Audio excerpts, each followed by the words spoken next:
What's next? Brazilian waxes become illegal because it might induce early labor when they rip out the butthole hair? No, because babies don't come out of butt. Stupid news. Okay, so this never happens. But a draft opinion from the Supreme Court of the United States has leaked to Politico. Chief Justice John Roberts has authenticated that draft, saying it's not done. And what the draft opinion says, well, it's got some people with their panties in a wad. Essentially, it would be reversing Roe v. Wade on a federal level. Now, I've spent the morning watching the left and the right talk about this, so I got a good feel for both sides and what they're feeling. Everyone's big mad about it. The right to choose people are mad over what the draft opinion says, while the other side is mad that this even got leaked at all. In fact, Chief Justice John Roberts wants there to be an investigation. Basically, the draft opinion would eliminate federal protections for abortion rights and leave it up to the states to decide. But I'm in Missouri. A few months ago, we had a representative write up a bill that included language about ectopic pregnancies.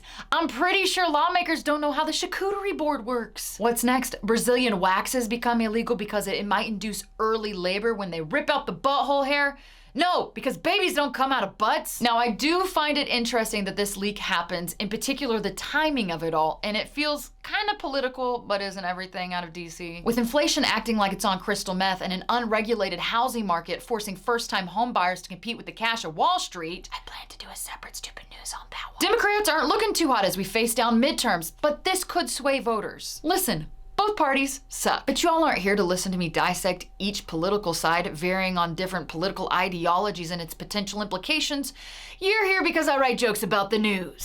Showtime! Vibrator sales are about to go through the roof. Ladies, get yourself a Bob, a battery-operated boyfriend. You're almost guaranteed to hit a home run every single time you step up to a plate, and you won't have to worry about dealing with a stinky, unwashed bat. You're pitching and you're hitting. You're an all-star with Bob. It's the bottom of the ninth. Tie ball game. You're about to blast a home run over the right field fence, landing you a grand slam and forcing Game 7 in the World Series. And with the Bob, there's no man there to tell you what to do with your insides. Anyways, we could get the final opinion in late June or early July. Stupid news. Did you guys watch Sabrina the Teenage Witch growing up? Well, eventually Sabrina finds out she has an evil twin, as all witches do around the age that she is. And she has to prove that she is the good twin, and the good twin gets to stay in the mortal realm. Is that a highly specific niche question? Niche? Niche?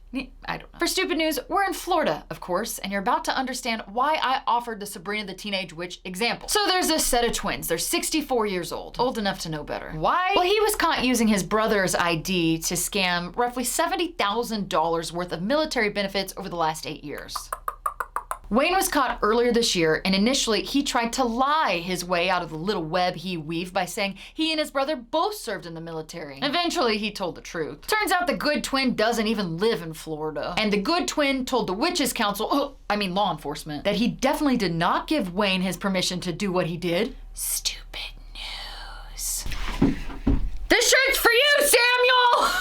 I don't think I've ever done a stupid news before in Nebraska. Welcome to Lincoln, Nebraska, where one criminal will leave you questioning if everyone's not just a dum-dum. A 30-year-old mom loves her kids. In fact, she loves them so much that she took her kids to a business, and for family bonding time, they vandalized it together. Emily Anderson, allegedly, supposedly she's not been convicted in a court of law, she knocked over shelves, she flipped equipment, she ripped open bags, she trashed toolboxes. Eventually, she finds a can of spray paint and spray paints her last name on the outside of the building. Work smarter, not harder. One kid watched, the other stayed in the car. And this story's about to get even better. Because apparently, allegedly, she goes to another building on that same property. This time, her kid gets involved. She drafts him to vandalize things like he's a top pick in the MLB. For this vandaling crime scene, they throw rocks together. Chairs, trash, all of it. You name it, they threw it. When cops finally show up, Emily ain't wearing no shoes. You name it, she's been charged with it. I guess I can appreciate her passion.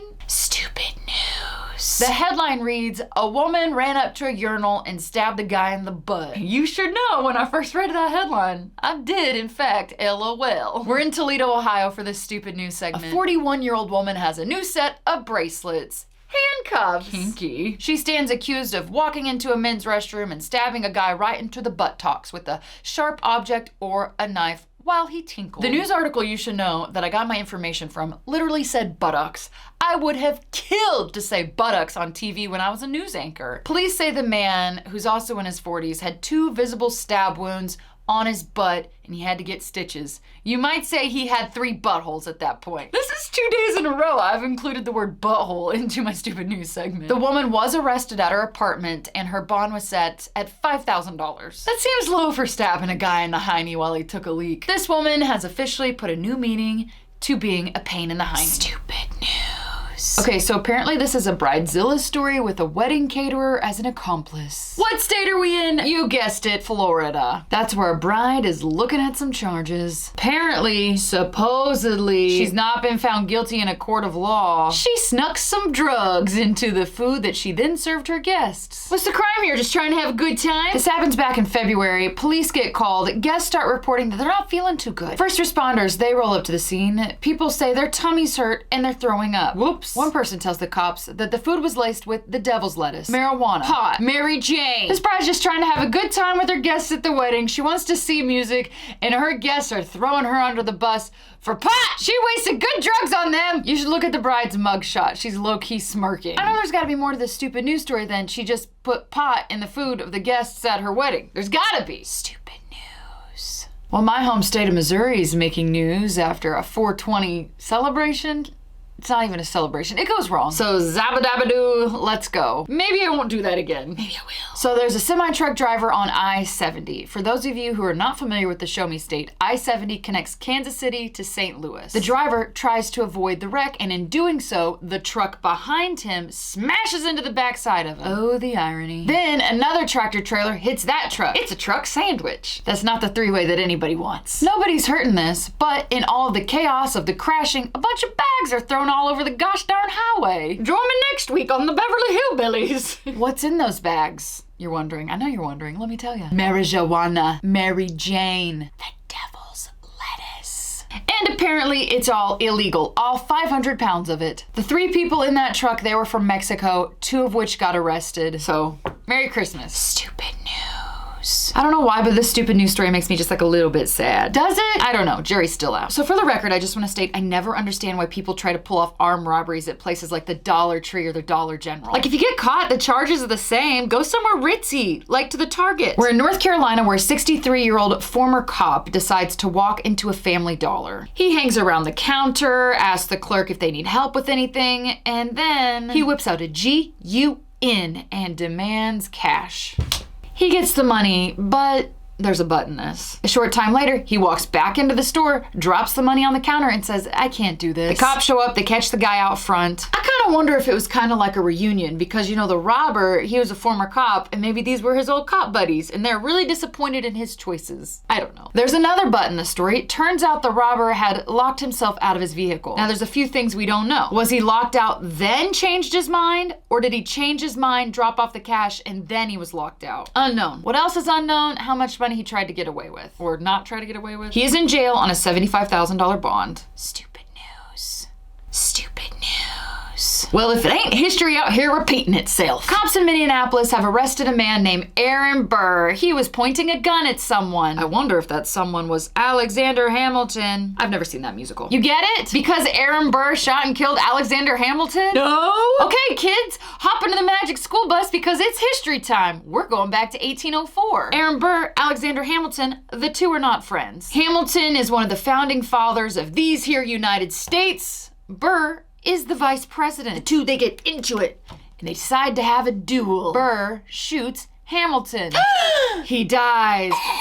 But Burr actually remains in the vice president role until 1805, and he never faces any charges, so. Now back to present day. Our Aaron Burr is definitely facing charges, especially after he threatened a cop. What you think was gonna happen, dude? You would just keep getting to be the vice president of the United States? No, this isn't 1804, this is 2022. And in America, you shouldn't do that, okay? Stupid news.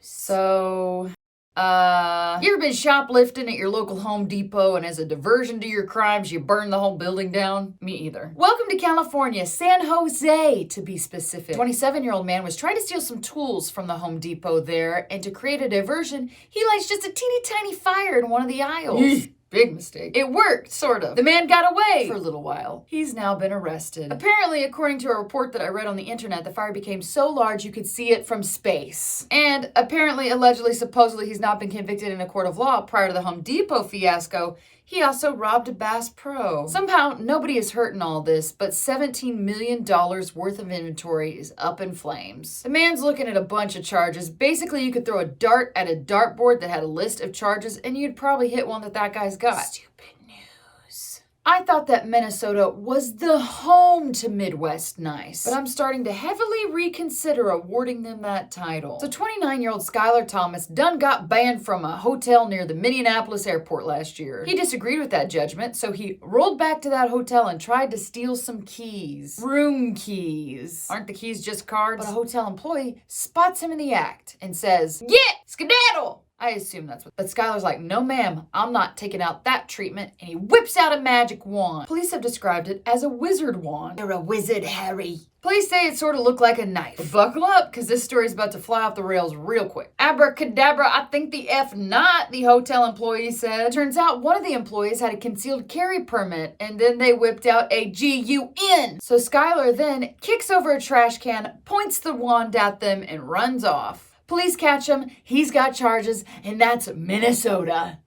Stupid news. First off, you should know I'm having to shoot off my iPhone because my camera battery, I lost the cord. Okay, that's my fault. But I've been to 6 places trying to replace this thing. One place sold me a battery, which I needed anyways, but it was the wrong battery. I had to go back. They sell me a charger. The charger doesn't work, so it's been an ongoing deal. So if the quality is compromised, that's the stupid news of the day. Got this at Cactus Lily Boutique. Now to the real stupid news. Meth horse. That's right. This stupid news I'm still scratching my head over. Up is down, down is up. After reading this story, I am convinced that we did slip into a black hole back in 2012, and this is the Mandela effect somehow. For this stupid news, we're going international, where a horse trainer and the horse she's been training both tested positive for meth after a race. That's messed up. How the Rochelle Lockett, she's disqualified for 3 years, but that sentence could be cut short if she can not have meth show up on a drug test for 18 months. Can someone just please explain to me how horse racing even got to the point where they needed to start testing for meth? Like, that's not clicking in my brain. Now, initially, Rochelle told authorities she didn't know how meth got into her horse's system, but she did confess to using meth 2 days prior to the race, which would have been her birthday. I